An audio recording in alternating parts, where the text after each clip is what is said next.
Now that you have a copy of your credit report, the next step is to look at all of the information and see what needs fixing. As I said in the last lesson, most credit reports contain at least one error, so this is a very important step. In this lesson, I'll explain how to read your credit report and identify some of the more common errors to watch for. In lesson 6, I'll talk about how long items will remain on your report and when you can expect them to be purged by the credit bureaus. The first thing to check when you get your credit report is that your personal information is correct. Review your name, mailing address, social insurance number, birth date, and any other personal data. Next, you want to review the list of accounts or creditors listed on your report. Regularly checking that these are companies you owe money to is a good way to monitor for fraud and identity theft. If the list of creditors is accurate, the next step is to check that the information about these debts is also correct. Check your balances and credit limits. This information is used to calculate your utilization rate, which has a big impact on your credit score, so you want to make sure it's correct. Accounts included in your bankruptcy or proposal should show a zero balance upon completion of your program. Next, to each account will be a comment or narrative, a little story. If you filed a proposal, any debts included should be marked as included in proposal. Debts included in your bankruptcy will be marked included in bankruptcy. If this description is wrong, highlight it as something to be fixed.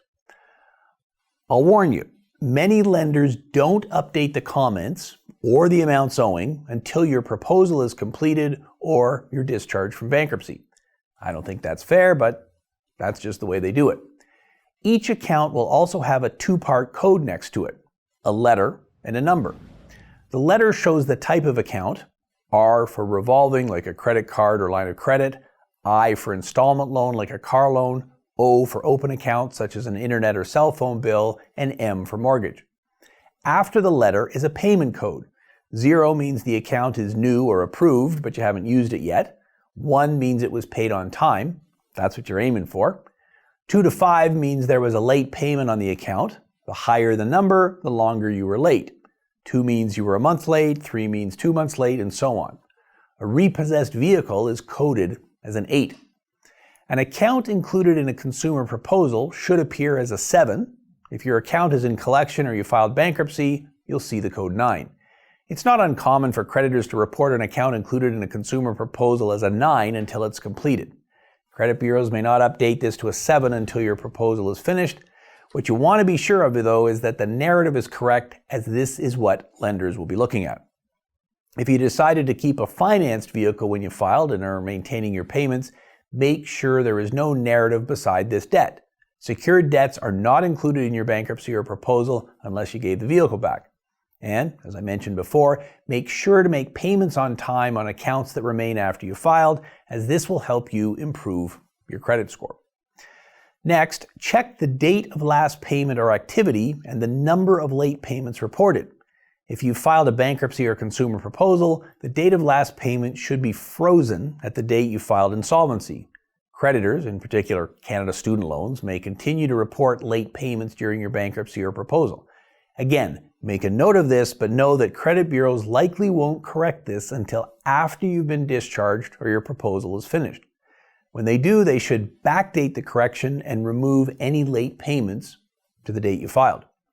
I know that's not fair, but that's the way it is. Check for any closed accounts still marked as open. Look for duplicate records, the same debt reported twice under different names, or a bankruptcy or proposal reported twice. Watch for old accounts being re-reported by collection agencies with updated payment dates or the reinsertion of information you previously had corrected. If you've filed a bankruptcy or consumer proposal, review the public records section of your credit report. This is where information about the type of proceeding, the date you filed, and the date of discharge or completion will appear. Now, hopefully you've highlighted anything that you think is wrong. In the next lesson, I'll explain when items are regularly purged from your credit report. After that, we'll talk about how to dispute errors and get them fixed.